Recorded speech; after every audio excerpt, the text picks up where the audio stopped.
খাপলাংকাই আপোনালোকে খাপলাংকাইক চিনি পায়নে এজন হল অভিনয় কৰা খাপলাংকাই আৰু আনজন হল এজিপিৰ খাপলাংকাই উৰফে অতুল বৰা আৰু এক খাপলাংকাই বৰ্তমান এতিয়া তেওঁ অসুস্থ নমস্কাৰ বন্ধু বান্ধৱীসকল স্বাগতম জনাইছো মোৰ আন এটি নতুন ভিডিঅ'ৰ মাজলে আৰু আজি আপোনালোকক কবলৈ লৈছো খাপলাংকাই কথা আৰু এই খাপলাংকাই কাৰ কথা কৈছো আপোনালোককটো মই কৈয়ে দিলো সেই খাপলাংকাই অকমান সৰু ভিডিঅ' আপোনালোকৰ মাজলে আগবঢ়াই দিছো চাওকচোন পৰিয়ালত এবাজনী ককাই ভাই যদি থাকে মাক দেউতাকো যদি থাকে কোনোবা এজন সন্তানে হয়তো ভাবিব পাৰে এই যে ডাঙৰজনকে গুৰুত্ব দিয়ে নেকি বা সৰু ল'ৰাটোকে বেছি মৰম কৰে নেকি আৰু এনেবোৰ কাৰণতে কেতিয়াবা ঘৰৰ মাজতো অলপ মনোমালিন্য হয় মতানৈক্যও হয় এইটো এটা আমাৰ পাৰিবাৰিক সমস্যা বুলিব লাগিব যিহেতু আমি একেলগে আছো আজিৰ পৰাই লৈছো আজি যোৰহাট জিলাত কেওটা বিধানসভা সমষ্টিৰ কৰ্মকৰ্তাসকলক তালৈকে মাতিছো জিলা সমিতিৰ কৰ্মকৰ্তা আৰু আমাৰ ভাতৃ ভগ্নী সংগঠনৰ মূল কৰ্মকৰ্তা কেইজন তেওঁলোকৰ লগতো মই আলোচনা কৰিম প্ৰতিটো সমষ্টিত ক'ত কি হৈ আছে বা আমাৰ য'ত এজিপি এমএলএ আছে সেইবিলাকত ভাৰতীয় জনতা পাৰ্টীয়ে কি উপলব্ধি কৰিছে তেওঁলোকেও অগপৰ নিচিনাকে বঞ্চিত হোৱাৰ কিবা অভিযোগ আছে নেকি তেনেধৰণৰ মাজে মাজে তেনেধৰণৰ কথাও আহে কথা তেনেকুৱা একো হোৱা নাই তথাপি কালিলৈৰ পৰা আমি কেশৱ মহন্ত আৰু মই কালিলৈ শিৱসাগৰত আমি 10টা বজাত মিটিং দিছো চৰাইদেউত 12টা বজাত আমি কৰ্মীখিনিক লগ পাই যাম মূল কৰ্মীখিনি মাজুলী আজি মই মাতিছো মাজুলী ইয়ালৈকে মাতিছো কিন্তু মাজুলীলৈ যাব লাগিব মই ভাবিছো আজি কেশৱ মহন্ত ডাঙৰীয়াৰ লগতো কথা পাতিছো ইতিমধ্যেই যিকেইখন জিলাৰ পৰা তেনে অভিযোগবোৰ আহিছে তালৈ আমাৰ দলৰ দায়িত্বপ্ৰাপ্ত কেইজনমান ব্যক্তিক আমি প্ৰেৰণ কৰি সঠিকভাৱে আচলতেনো কি এই কথাখিনি বুজিবলৈ চেষ্টা কৰিম আৰু মই প্ৰত্যেকৰে লগতে ফোনত পাছত আছো দেখিলে কি কলে যে তেওঁ শিৱসাগৰত যাব ঠিকই আছে তেওঁ কাম আছে তেওঁ গৈছে আৰু যোৱাৰ পিছত তেওঁ কিছুমান ফকতীয়া ভাষণ দিলেগে সেই খাপলাংকাইটো একোৱে নাই আচলতে মামায়ে মেনেজ কৰি পঠাই দিছে খাপলাংকাইক যা শিৱসাগৰত এখন কৰগৈ উলট পালট গাবলৈ দিছে আৰু খাপলাংকাই নিজৰ ব্ৰেইনটো হেৰি কৰি পেলাই মানে কি মাল হেৰি গোবৰখিনি থৈ তেওঁ ঘোঁৰা গোবৰ সুমুৱাই লৈ পেলাই বকি আছে অখিল গগৈ আৰু অখিল গগৈ বোলে কেতিয়াৰ পৰা জাতীয়তাবাদী হ'ল তেওঁক বোলে এইটো প্ৰশ্ন লাগে আৰু মই এতিয়া সেইটোক কৈছো যিটো তেওঁ জাতীয়তাবাদ দেখাইছিলে আহি পেলাই কি কৰিলেহি নিজৰ অফিচটোকে তেওঁ ৰক্ষা কৰিব নোৱাৰিলে মামাৰ হাতত চমজাই দিলে আৰু এতিয়া এজিপিৰ অফিচটোত আপোনালোকে আমবাৰী দেখিছেনে নাই জানো বম এটা তলাটোৰ বাদে তাত একো নাই আৰু সেইজনে গৈ পেলাই কি কৰিছে শিৱসাগৰত অখিল গগৈ বদনাম গাইছে আৰু তাত বহি থকা সকলে আৰু শুনি আছে মানে সাধু কৈছে শুনি আছে হয় না নহয় শুনি থাকিবইতো লাগিব যিহেতু তাত বহি আছে আৰু এই খাপলাংকায়ে কি যুক্তিত বাৰু অখিল গগৈ কথা সেইখিনি কলে লাজ পোৱা নাইনে হা অখিল গগৈ কথা এটা কৈছো অখিল গগৈ বিৰোধী হৈ এজনেই যেনেকৈ সদন কপাই থাকে তোমালোকটো খাপলাংকাই চকুকিটা মুদি থাকা কাৰণ মামায়ে ভৰিকিটাই হেঁচা মাৰি ধৰি ডিঙিটোত চাপা মাৰি ধৰে এই মুৰ্গী মৰা নিচিনা মুৰ্গীটো বাৰু হাতেৰে মাৰে আৰু মামায়ে তোমালোকক ভৰিয়ে গছকা মাৰি দিয়ে মামাও কম নহয় কিন্তু সেই ফালৰ পৰা মামাক দিব লাগিব বহুত বহুত ধন্যবাদ আৰু সেই খাপলাংকাই কথাটোৱে কৈছো মই এতিয়া আপোনালোকৰ মাজলৈ শিৱসাগৰত গৈ পেলাই খাপলাংকায়ে কি ভাষণ দিলে অখিল গগৈ কথা মই যদি মিছাকে কৈছো নিজ কানেৰে আপোনালোকে শুনি লওকচোন অখিল গগৈয়ে কেতিয়া কাৰ বিৰুদ্ধে অভিযোগ কৰে অখিল গগৈয়ে নিজেই হয়তো নাজানে আজি কিবা এটা কব কাইলৈ কিবা এটা কব আৰু অখিল গগৈ কেতিয়াৰ পৰা জাতীয়তাবাদী হ'ল বামপন্থী এজন তেওঁৰ ছাত্ৰ অৱস্থাৰ পৰা অসমৰ সকলো মানুহে জানে কিন্তু মানুহে এই কথাবিলাক পাহৰি যোৱা নাই আৰু আজি মই শিৱসাগৰত আহিছো বহুতেই কৈছে যে আমি অনুতপ্ত যে অখিল গগৈ লিখিয়া এগৰাকী ব্যক্তিক আমি অসম বিধানসভালৈ যোৱাবাৰ নিৰ্বাচিত কৰিলো জেলৰ পৰা ওলোৱাৰ স্বাৰ্থতে আমি কৰিছিলো আৰু এইবাৰতো ডেফিনেটলি মই ভাবো যে ৰাইজে উচিত প্ৰত্যুত্তৰ দিব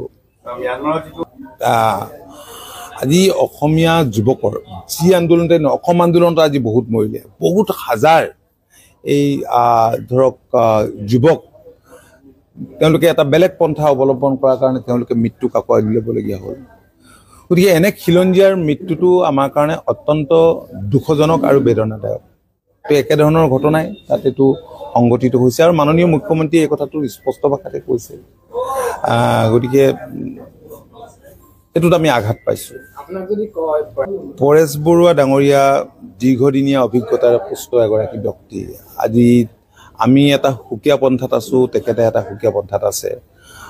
মই ভাবোঁ যে মানে he is the right person, সঠিক সিদ্ধান্তটো ল'বৰ কাৰণে তেওঁহে সেই কথাটোত সঠিক সিদ্ধান্ত ল'ব পাৰিব। আহ্বানটোতো আপুনিও জনাই, বহুত মানুহে জনাই আছে, আহ্বান বহুত মানুহে জনাই আহিছে নহয়। মই আৰু বাকীসকলৰ লগতনো কিয় উজান দিব লাগে? গতিকে তেওঁ ৰাইট পাৰ্চন, যি সিদ্ধান্ত ল'ব। ঠিক আছে, হ'ব। যে সমষ্টিত কোন প্ৰাৰ্থী হ'ব নহ'ব সেইখিনি আমি পিছত ঠিক কৰিম।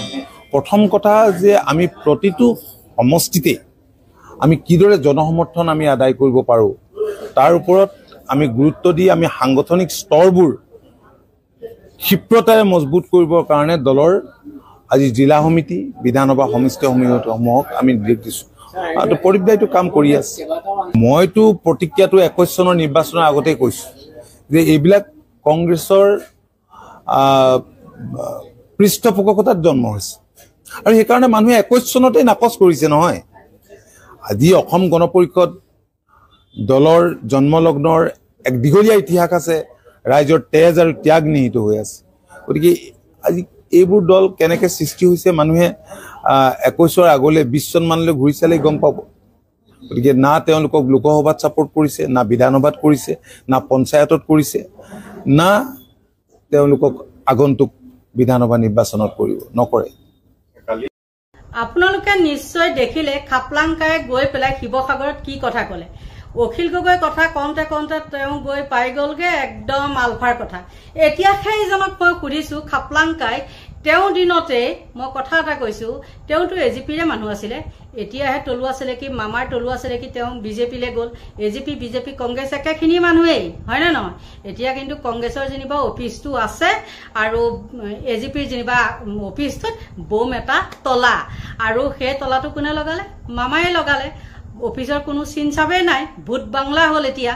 আৰু কাইলৈ পৰহিলে হাতুৰি কোব পৰিলে যদিনো এই দুদিনত গম পোৱা নাই। কিন্তু তেওঁ এতিয়া ক'লেগে পৰেশ বৰুৱাৰ কথা। তোমালোকৰ দিনত কি কৰিছিলা? প্ৰফুল্ল মহন্তৰ ধেমা ধৰা আছিলা নহয়, কি কৰিলা? কিবা কৰিব পাৰিলা? মানুহখিনিক এই উঠি অহা ল'ৰা ছোৱালীখিনি জীৱন নষ্ট কৰিলে গুপ্তঘাতক লগাই, হয়নে নহয়? গতিকে সেইজনে আকৌ অখিল গগৈ পুকৰত কামুৰিবলৈ যায়। মই তেনেকেই কথা কওঁ আকৌ দেই, বেয়া পালেও উপায় নাই। কাৰণ খাপলাঙে যেতিয়া লাগি লৈছেগে সমষ্টিত গৈ পেলাই, তুমি তোমাৰ কামত গৈছা তাত লগা, লোকৰ কথা তাত কিয় পাতিবগৈ লাগে? বুঢ়া হৈ গ'ল, 30 চেঞ্জ হৈ গ'ল। বুঢ়া হৈ যোৱাৰ লগে লগেতো 30 চেঞ্জ হৈ যায়, আমাৰো হয়। কিন্তু তথাপিও তেওঁ চিধা নহ'লে। তাত গৈ পাকে পকাৰান্তৰে মানে তেওঁ কৈছে কি, মানে তেওঁ এতিয়া বিজেপিৰ লগত বেয়া, মানে আকৌ নিজৰ ভিতৰতে বোলে লাগেও, সেইটোও এটা চাফাই দিলে। কিমান ফকতীয়া হ'ব লাগিব চালা কথা ক'বলৈ আহে। গতিকে সকলোকে কৈছোঁ, মই এইটো ভিডিঅ' সৰু কৰিছোঁ যিহেতু একদম উৎপাতকৈ বনাইছোঁ, গম পাইছানে? যিসকলে মোৰ ভিডিঅ' চাই তেওঁলোকে নিশ্চয় গম পাব মোৰ কথাখিনি একদম খৰপচ কৰিছোঁ। আৰু এতিয়া ৰাতি 10টা বাজিছে, গম পাইছে? মই ভিডিঅ'টো বনাই থৈছোঁ, একদম নক'ব আৰু সময় নাইকিয়া হৈছে, গম পাইছানে? গতিকে খাপলাঙৰ কথাখিনিয়ে মই ভিডিঅ'টো আজি সামৰি থলোঁ। আৰু কি ক'ব, উপায় নাইকিয়া। তেওঁ নিজে লাজ পাব লাগিছিলে। তেওঁ সদনত গৈ পেলাই মুখ্যমন্ত্ৰীয়ে যিটো কয় তাতে হয় ভয় দিয়ে, আৰু অখিল গগৈ কিন্তু সেইটো হয় ভয় নিদিয়ে। অখিলে নিজে মানে হেৰি কৰে, সদন কপাই থাকে। আৰু এই খাপলাংকাই জোপ পাতি দাড়িকেইডাল এনেকৈ কৰি পেলাই ৰখি থাকে, দাড়ি খুচৰি। তাৰ বাদে তেওঁ একো নাই। আৰু তেওঁৰ লগতো এটা ধেমা ধৰা আছেই নহয়, কেশৱ মহন্ত। সেই কেশৱ মহন্ত সেইজনৰ কথাটো বাৰু বাদ দিয়ক, তেওঁ ভেটাৰ গোজ, তেওঁক থৈ দিছে, গোজ মাৰি পেলাই মানে হেৰি কৰি থৈ দিছে।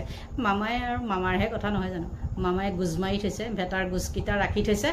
গতিকে ভেটাৰ গোজ হৈ পেলাই তেওঁলোকে তেনেকৈ যাবগৈ, আৰু তাৰ বাদে একো নাই। নামত মন্ত্ৰী, কামত জিৰ', আলুগুটি। গতিকে বাই বাই, আপোনালোকৰ পৰা লৈছোঁ বিদায় দেই।